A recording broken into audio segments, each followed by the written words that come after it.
Los aguacates, avocados.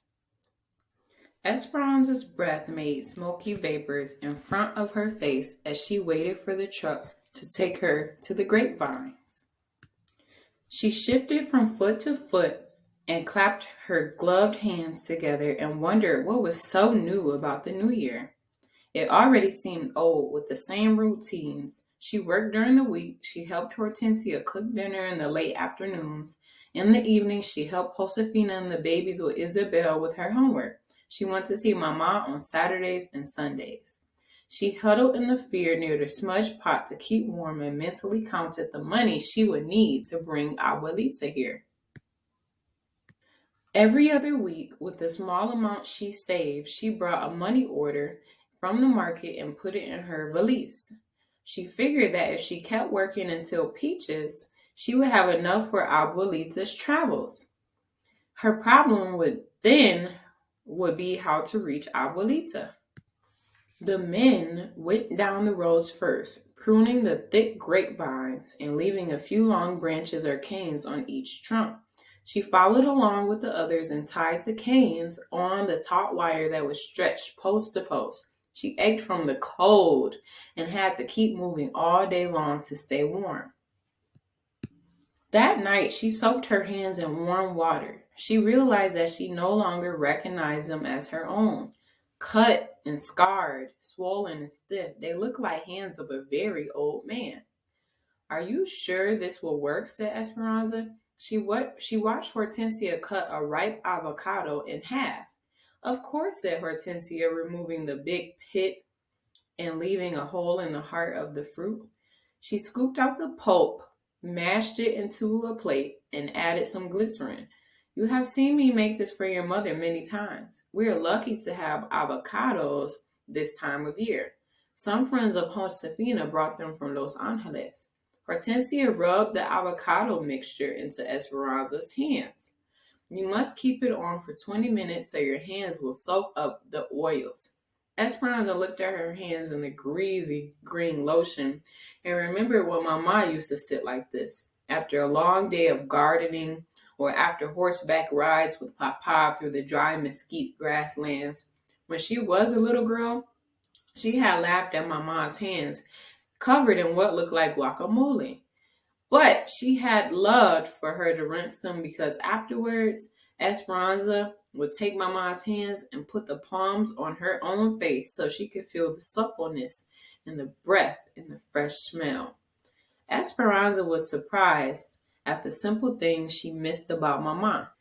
She missed her way of walking into the room, graceful and regal. She missed watching her hands crocheting. And most of all, she longed for the sound of Mama's strong and assured laughter. She put her hands under the faucet, rinsed off the avocado, and patted them dry. They felt better, but still looked red and withered. Took another avocado, cut it in half, swung the knife into the pit, and pulled it from the flesh. She repeated Hortensia's recipe, and she sat for the second time with her hands smothered. She realized that it wouldn't matter how much avocado and glycerin she put on them. They would never look like the hands of a wealthy woman from El Rancho de las Rosas because they were the hands of a poor campesina. It was the end of grape time when the doctor stopped Esperanza and Miguel in the hallway of the hospital before they could reach Mama's room. I asked the nurses to alert me when they saw you coming. I'm sorry to tell you, but your mother has pneumonia. How can that be? Said Esperanza, her hands beginning to shake as she stared at the doctor. I thought she was getting better. This disease, valley fever, makes the body tired and susceptible to other infections. We are treating her with medications. She is weak. I know this is hard for you, but we like to ask that she have no visitors for at least a month, maybe longer. We can't take a chance that she will contract another infection from any outside germs that may be brought into the hospital. Can I see her for just a few moments? The doctor hesitated, then nodded and walked away. Esperanza hurried to Mama's bed and Miguel followed. Esperanza couldn't imagine not seeing her for so many weeks. Mama, said Esperanza. Mama slowly opened her eyes and gave Esperanza the smallest smile. She was thin and frail. Her hair was strewn and bedraggled. Her face was so white that it seemed to fade into the sheets, as if she would sink into the bed and disappear forever. Mama looked like a ghost of herself. The doctor said I can't come to visit for a while. Mama nodded, her eyelids slowly falling back down as if she had been a burden to keep them up. Esperanza felt Miguel's hand on her shoulder. Anza, we should go, he said. But Esperanza would not move. She wanted to do something for Mama to help make her better. She noticed the brush and hairpins on the bedside table. She carefully rolled Mama on her side and gathered all of her hair together. She brushed it and plaited it into a long braid, wrapping it around Mama's head. She gently pinned it into place. Then she helped Mama lie on her back, her hair now framing her face against the white linens like a braided halo, like she used to wear it in Aguascalientes. Esperanza bent down close to Mama. Don't worry, Mama. Remember, I will take care of everything. I am working and I can pay the bills. I love you. Mama said softly, I love you too. And as Esperanza turned to leave, she heard Mama whisper, no matter what happens. You need to get away from the camp, Esperanza, said Hortensia as she handed her the grocery list and asked her to go to the market with Miguel. This is the first day of spring and it's beautiful outside. I thought you and Josefina always look forward to marketing on Saturday, said Esperanza. We do, but today we are helping Melina and Reine make enchiladas. Could you go for us? Esperanza knew they were trying to keep her occupied. Mama had been in the hospital for 3 months and Esperanza hadn't been allowed to visit for several weeks. Since then, Esperanza hadn't been acting like herself. She went through the motions of living. She was polite enough, answering everyone's questions with the simplest answers, but she was tormented by Mama's absence. Papa, Abuelita, Mama, who would be next? She crawled into bed early as possible each night, curled her body into a tight ball, and didn't move until morning. She knew Josefina and Hortensia were worried about her. She nodded to Hortensia, took the list, and went to find Miguel. Be sure to tell Miguel to go to Mr. Yacota's market. Hortensia had been right about the weather. The fog and grayness had gone. The valley air was crisp and clean from recent rains. They drove along fields of tall, feathery asparagus plants that she would soon be packing. Citrus groves displayed their leftover fruit like decorations on Christmas trees. And even though it was still cool, there was an expectancy that Esperanza could still smell, a rich, loamy odor that promised spring. Miguel, why must we always drive so far to shop at the Japanese market when there are other stores closer to Arvin? Some of the other market owners aren't as kind to Mexicans as Mr. Yacota, said Miguel. He stocks many of the things that we need and he treats us like people. What do you mean? Esperanza, people here think all Mexicans are alike. They think that we are all uneducated, dirty, poor, and unskilled. It does not occur to them that many have been trained in professions in Mexico. Esperanza looked down at her clothes. She wore a shirtwaist dress that used to be Mama's, and before that, someone else's. Over the dress was a man's sweater with several buttons missing, which was also too big. She leaned up and looked in the mirror. Her face was tan from the weeks in the fields, but she had taken to wearing her hair in a long braid like Hortensia because Mama had been right. It was more practical that way. Miguel, how could anyone look at me and think I was uneducated? He smiled at her joke. The fact remains, Esperanza, that you, for instance, have a better education than most children in this country. But no one is likely to recognize that or take the time to learn it. Americans see us as one big brown group who are good for only manual labor. At this market, no one stares at us or treats us like outsiders or calls us dirty greasers. My father says Mr. Yacota is a very smart businessman. He is getting rich on other people's bad manners. Miguel's explanation was familiar. Esperanza's contact with Americans outside the camp had been limited to the doctor and the nurses at the hospital, but she had heard stories from others about how they were treated. They were sections at the movie theaters for Negroes and Mexicans. In towns, parents did not want their children going to the same schools with Mexicans. Living away from town in the company camp had its advantages, she decided. The children all went to school together: white, Mexican, Japanese, Chinese, Filipino. It didn't seem to matter to anyone that they were all poor. Sometimes she felt as if she lived in a cocoon, protected from much of the indignation. Miguel pulled the truck into the parking lot at the market. I'll meet you. I'm going to talk about railroad jobs with the men gathered on the corner. Esperanza went inside. Mr. Yakota was from Japan.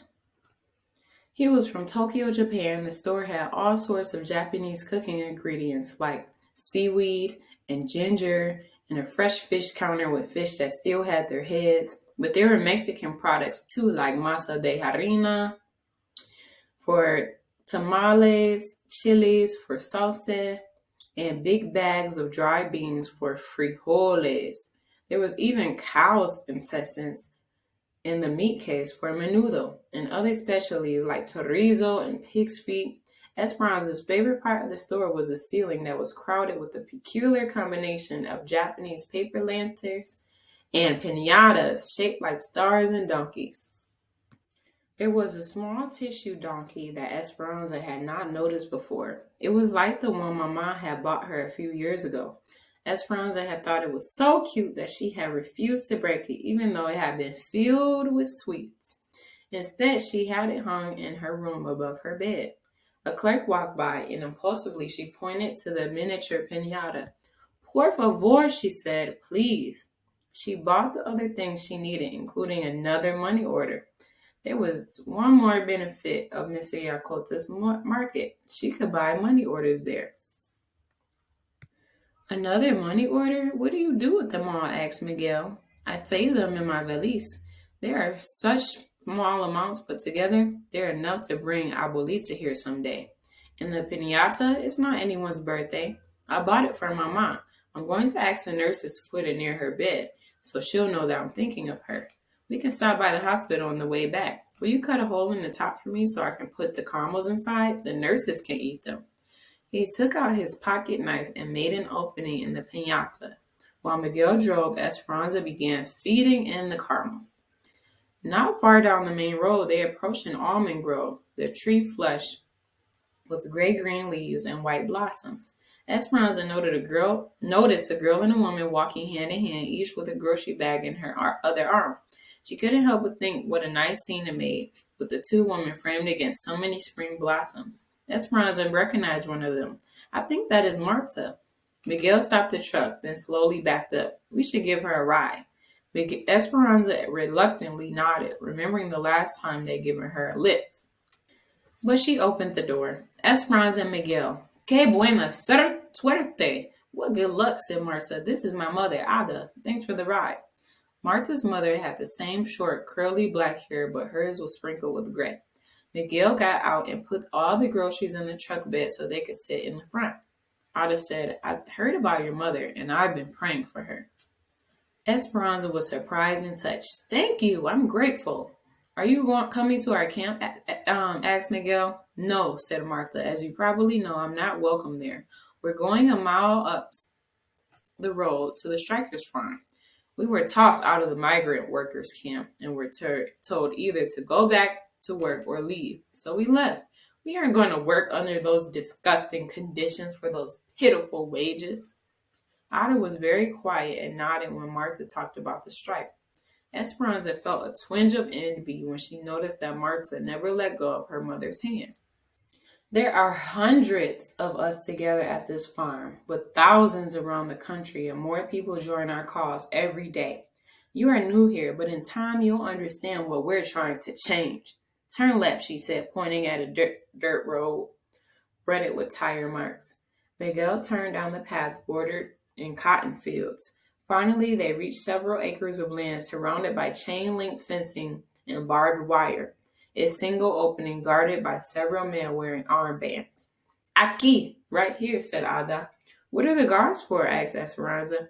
They're for protection, said Marta. The farmer who owns the land is sympathetic to us, but a lot of people don't like the strikers causing trouble. We've had threats. The men take turns at the entrance. Miguel put the truck to the side of the road and stopped. There were only 10 wooden stalls for hundreds of people, and Esperanza could smell the effects from the truck. Some people lived in tents, but others had only burlap sack bags stretched between poles. Some were living in their cars or old trucks. Mattresses were on the ground where people and dogs rested. A goat was tied to a tree. There was a long pipe that lay on the ground, and a line of water spigots sticking up from it. Near each spigot were pots and pans and campfire rings, the markings of outdoor kitchens. In an irrigation dish, women were washing clothes and children were bathing at the same time. Clotheslines ran everywhere. It was a great jumble of humanity and confusion. Esperanza could not stop looking. She felt hypnotized by the squalor, but Marta and her mother didn't seem the least bit embarrassed. Home sweet home, said Marta. They all climbed out of the truck, but before Marta and Ada could retrieve their groceries, a campesino family coming from the opposite direction approached them. The children were dirty and skinny, and the mother held an infant who was crying. Do you have food so that I can feed my family? Said the father. We were thrown out of our camp because I was striking. My family hasn't eaten in 2 days.